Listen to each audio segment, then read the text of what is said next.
Hello guys, bali mag-start ako mag-aral ng Go High Level. So, meron na ako ditong schedule. Tsaka dito, since ang inaaral ko ay sa Go High Level, TikTok affiliate, at tsaka yung sa construction content sa Facebook. So, ito na yung magiging schedule ko. So, yung sa week 1, i-learn muna natin yung basics. Tapos, ang goal natin dito ay para ma-understand what Go High Level is and how to navigate it. For day 1, ay dito muna, everyday kasi may 4 hours akong schedule para sa Go High Level. So, sa 30 minutes, mag-watch ako ng tutorials para as a beginner.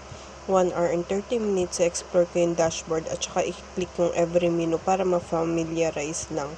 So, another 1 hour, take notes, recreate what you learn.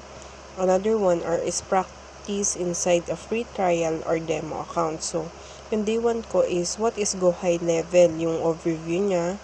So, mag-start ako ng August 8, 2026 every 8 p.m. to 12 a.m. So, day 2, dashboard navigations. Day 3, agency versus sub-accounts. Day 4, contacts and smart lists. Day 5, opportunities and pipelines. Day 6, review everything and build a simple CRM. So, kayo guys, ano pa ba yung mabibigay nyo sa aking advice sa Go High Level or as a beginner?